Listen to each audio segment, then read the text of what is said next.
As the prophet of esports, I rely on trustworthy and meaningful data every day. Data from our research partner YouGov offers the most complete view of esports fans and gamers in the world, providing context to who they are, what they think, the brands they buy, and things they do. YouGov's connected insights and research services inform strategy at every level. If you're a team, a brand, agency, or rights holder, you should be talking with YouGov. Their partners measure and maximize ROI and are telling compelling stories with data. Visit yougov.com/gaming-esports to learn more.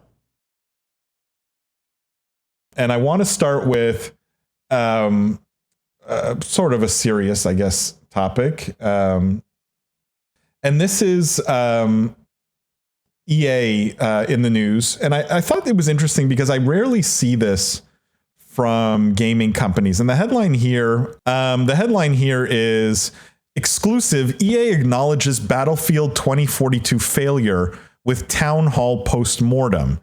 And so supposedly EA management ran, it says here, I'm reading verbatim, ran a company town hall meeting.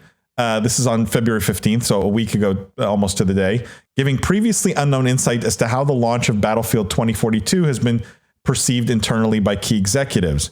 So it's a quarterly call, provides company-wide updates on the business, and they look at past, present, and future. Supposedly on this call, EA execs spent over 20 minutes discussing what went wrong with the Battlefield 2042 launch, because it didn't meet the company's expectations, didn't meet the players' expectations. They acknowledged that says it's really important to acknowledge when we have misses. This is a direct quote from EA's chief studios officer. And they outlined several key factors that they believe contributed to the disappointing launch, as they called it. And they said one of the ones was they had to move the game to a new engine, and this took 18 months of development time just to move the game to a new engine. And so the problem was they then went back, I believe, to the old Frostbite engine, and it was so old they had to go back and update it. So there was underlying engine issues, and it was basically like they had to put the game on a new engine. And then the second reason, the major reason that they outlined, was the work from home environment, which I thought was an interesting sort of thing to point a finger at, where they said they didn't get the same amount of innovation when people weren't in the same room. And obviously they talk about bugs, they talk about unpolished parts of the experience. Their bug count ratio got to historic levels, supposedly, for Battlefield 2042. So all of these things contributed to, call it, the disappointing launch of the game. I'm curious what you guys make of this in general, in terms of EA coming out, acknowledging the game has disappointed, and actually publicly essentially outlining the reasons why. I don't think I've seen this ever, I want to say, from such a major studio on such a major game. I mean, Jeff, maybe you've seen it before. I'm curious. I'm not sure. Well, one, I'm curious. I mean, obviously, this seems like it was an internal meeting. Clearly, she probably expected that the internal meeting would get leaked.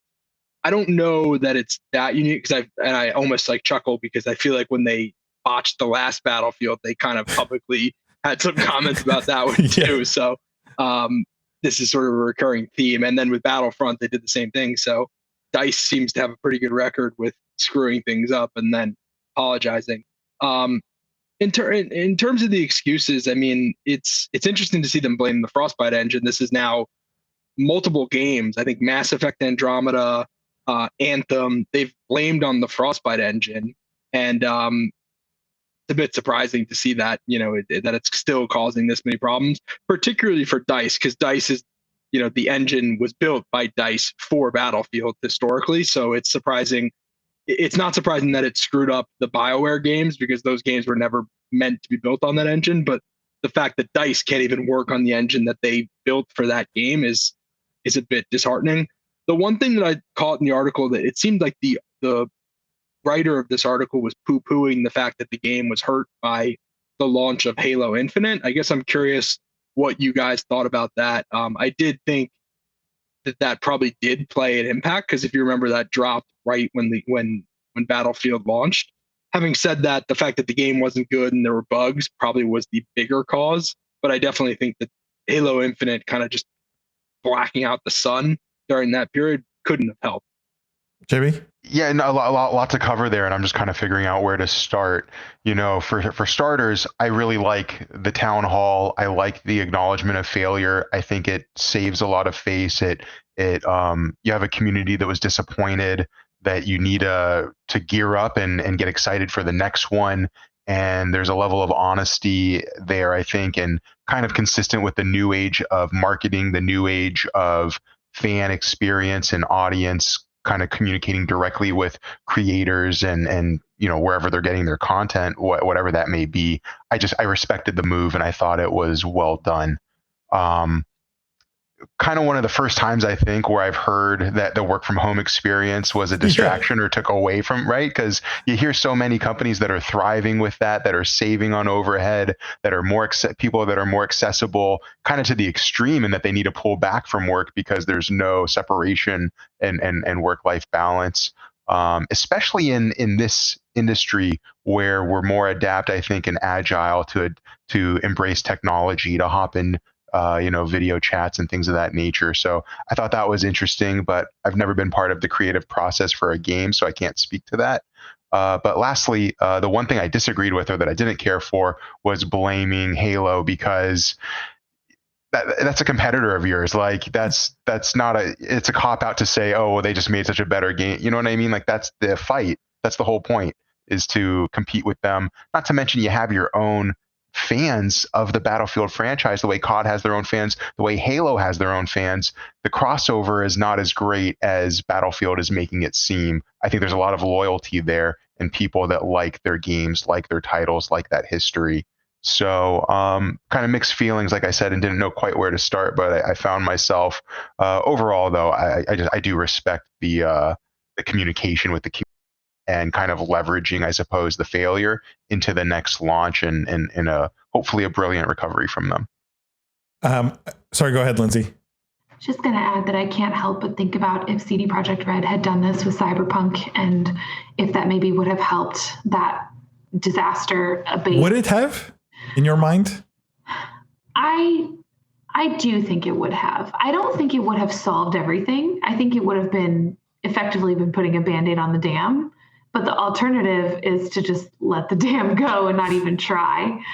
So I think it would have helped. Let me just push back a little bit, because I like this idea. But does doing this fix Battlefield 2042? No, but when you talk about restoring faith in your community, it at least gives the people who are looking forward to the next Battlefield reason for hope. I mean, I think one of the biggest criticisms that we regularly have of Activision Blizzard is that there's no even acknowledgement of the issues ever. And so it's at least being acknowledged as a step forward. We've had this debate all the time about how much audience interaction should be incorporated into the next launch. I don't know that they'll do that, but at least admitting, hey guys, we didn't do great with this one. Give us a chance. We'll try again. That's better than just pretending nothing ever happened and just trying to launch the next thing or patch it into oblivion until everyone hopefully forgets about how disastrous the launch was. Adam says fist bump. This was to the Lindsay comment earlier. JC says, is the juice worth the squeeze? JC, the juice is always worth the squeeze. SEO says, how are y'all doing? SEO, we're doing, I think everyone's doing great, having fun. Ty says, remember, EA is the same company that published The Simpsons skateboarding. I mean, all of you woke up and chose violence this morning. What did The Simpsons skateboarding do to anyone here? Starwise says, everybody's fault except EA's, I suppose. That's a little bit what it feels like. I'm not, and they definitely took a big part of the blame, but the work from home thing is just that was a bit lame. That was a bit lame. Yeah. JC says work from home. That's a bit weak. Not saying it wasn't an obstacle, but that's reality. Figure it out. Agreed. Especially in a digital only industry, basically.